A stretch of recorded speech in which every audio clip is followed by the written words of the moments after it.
जहाँ पे भारत एक बड़े पैमाने पे मिलिट्री मॉडर्नाइजेशन कर रहा है, लेकिन आर्टिफिशियल इंटेलिजेंस में जो मिलिट्राइजेशन है वो एक नया रुख इख्तियार कर रही है, और ऐसे लगता है कि जैसे पाकिस्तान उसके लिए अभी रेडी नहीं है। अक्टूबर 2023 में 140 इंडिया ने 140 एआई बेस्ड सर्वेलेंस सिस्टम जो थे वो पाकिस्तान के बॉर्डर पे, साथ ये जो नॉर्थ वेस्टर्न बॉर्डर है हमारा, यहाँ पे उन्होंने इंस्टॉल किए। ये जारी बात है, that's something very significant and it can be A game changer in a sense कि इंडिया अगर आर्टिफिशियल इंटेलिजेंस में मिलिट्राइजेशन की तरफ जाता है तो फिर उसके कॉन्सिक्वेंसेस जो हैं वो that could be out of control भी हो सकते हैं, क्योंकि एक बड़ी इन्वेस्टमेंट है। सारी बात है, ऑफिशियली इस चीज़ में कहीं भी नहीं है कि हम एआई मशीन्स को, आर्टिफिशियल इंटेलिजेंस को, मशीन लर्निंग को या मिलिट्री वेपन्स को कैसे कैसे हम बिल्डअप कर रहे हैं। लेकिन आर्टिफिशियल इंटेलिजेंस में एक चीज़ तो है कि आर्म्स रेस का दोबारा ख़तरा है।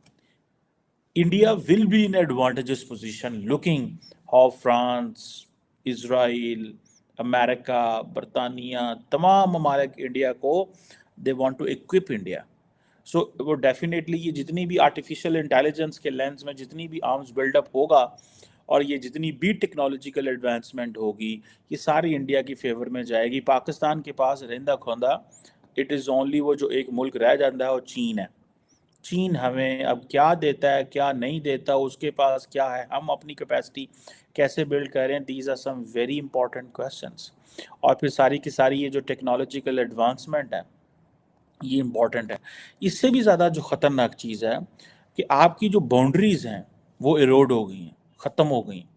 आपको पता ही नहीं है, पहले तो हमें तो पता है ना जी ये बॉर्डर है, ठीक है, इंडियन फौजी पाकिस्तान नहीं आएगा, पाकिस्तानी फौजी इंडियन नहीं जाएगा। But when you are fighting in the AI domain it means there is no boundary, so there is a heightened, एक क्राइसिस भी हो सकता है, न्यूक्लियर एस्केलेशन हो सकती है।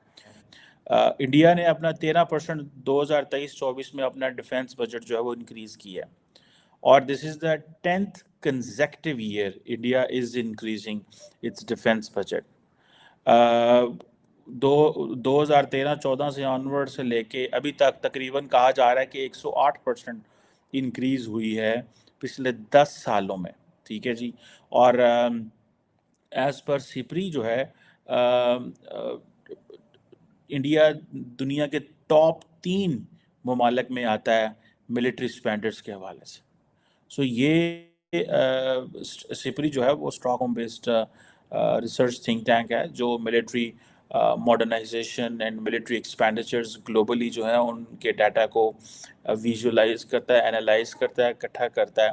और ये जितनी भी इंडिया आर्म्स बिल्डअप कर रहा है, अपने आप को अपग्रेड कर रहा है, मॉडर्नाइज कर रहा है, ये पाकिस्तान के लिए जारी बात है एक चैलेंजिंग है। इंडिया के मिसाइल पाकिस्तान के अंदर गिर रहे हैं, इंडिया हाइपरसोनिक मिसाइल्स बना चुका है, एक बड़ा ऑफेंसिव मिलिट्री पोस्चर है टुवर्ड्स पाकिस्तान इंडिया का। पाकिस्तान कहाँ खड़ा हुआ है इस सारे प्रोसेस के अंदर? और India when it comes to ये जो एआई टेक्नोलॉजीज़ के हवाले से या आर्टिफिशियल वेपनरी के हवाले से, सर्वेलेंस सिस्टम्स के हवाले से कहाँ जिस डायरेक्शन में जा रहा है, क्योंकि पाकिस्तान ने तो ऑफिशियली अभी तक इस पे कोई बात नहीं की हुई कि जी कोई ऐसी चीज़ नहीं है जिसे अगर आप कहें कहा जाए।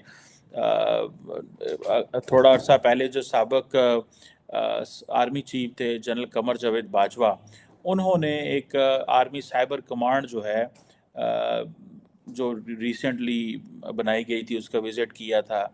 उसमें अब वो क्या चीज़ें कर रही है cyber command we don't know, ठीक है जी। साइबर डिवीज़न है army centre of emerging technologies.